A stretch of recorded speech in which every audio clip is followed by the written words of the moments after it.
Why do some people hate their therapists when they are getting into the deep, core difficult work of therapy? People sometimes feel anger, resentment, or even hatred toward their therapist during the deeper phases of therapy because of the emotional intensity and vulnerability involved. When therapy starts to touch core wounds, deep-seated beliefs, painful memories, or unresolved trauma, it can feel threatening or overwhelming. Here's why this reaction happens. 1. Defense mechanisms get triggered. As therapy digs deeper, it often threatens long-standing defenses that the person has relied on to feel safe. The therapist might be perceived as the one causing the discomfort, even though they're actually helping bring it to the surface. 2. Transference. Clients may unconsciously project feelings about important figures, like parents or past abusers, onto the therapist. If someone has unresolved anger toward a caregiver, for example, that anger might get redirected at the therapist. 3. Fear of change. Deep therapy work can challenge a person's identity or long-held narratives about themselves.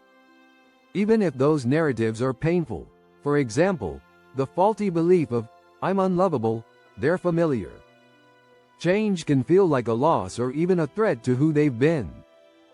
4. Feeling exposed or unsafe. Getting into the inner core often involves revealing things people have never told anyone. That level of exposure can lead to feelings of shame, fear, or vulnerability, which may be directed at the therapist as to blame. 5. Attachment dynamics. Strong emotional bonds often develop in therapy, and with that can come complex attachment feelings, neediness, fear of abandonment, anger when not fully understood, which can create love-hate dynamics. This kind of resistance is actually a sign that therapy is reaching meaningful material. A good therapist will help process these reactions rather than take them personally. Working through those intense reactions toward your therapist, especially when you're doing deep, vulnerable work, is difficult but also deeply transformative. Here's how to manage and move through it effectively. 1. Name what you're feeling. Start by identifying the emotion clearly: anger, irritation, fear, shame, betrayal, etc. Often these feelings are covering up something even deeper, e.g., "I'm furious," might be protecting, "I feel abandoned or not understood." What helps? Keep a journal between sessions.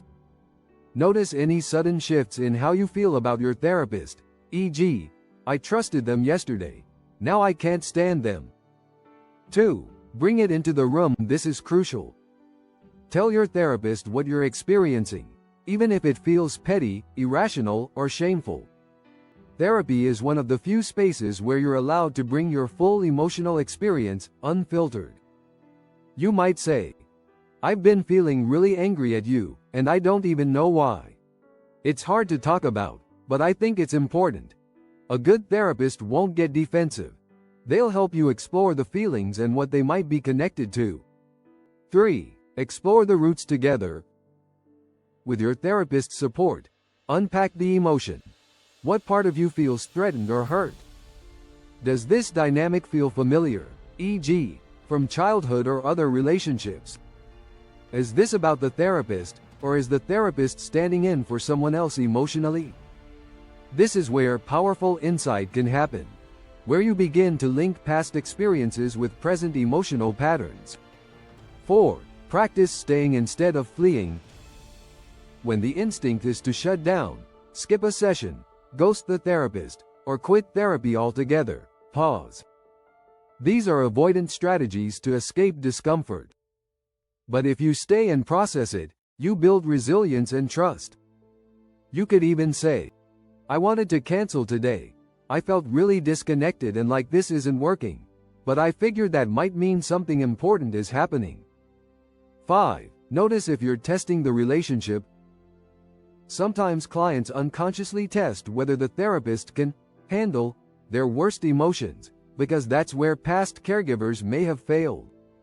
Working through this can reshape your internal model of what relationships can be. 6. Track patterns over time.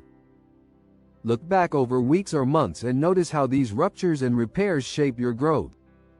Often, the strongest therapeutic work happens after a conflict is safely addressed and worked through. There is a caveat. If your therapist is actually being unethical, shaming, dismissive, or unsafe, those feelings may be protective rather than transferential. Part of the process is learning to discern that, ideally with the therapist's help. Letting those feelings into the room and staying present through them is some of the bravest and most healing work you can do. Have you ever experienced strong feelings toward your therapist? Were you able to see how those feelings related to progress? Thank you for watching. Don't forget to like and subscribe. Until next time, keep growing and glowing.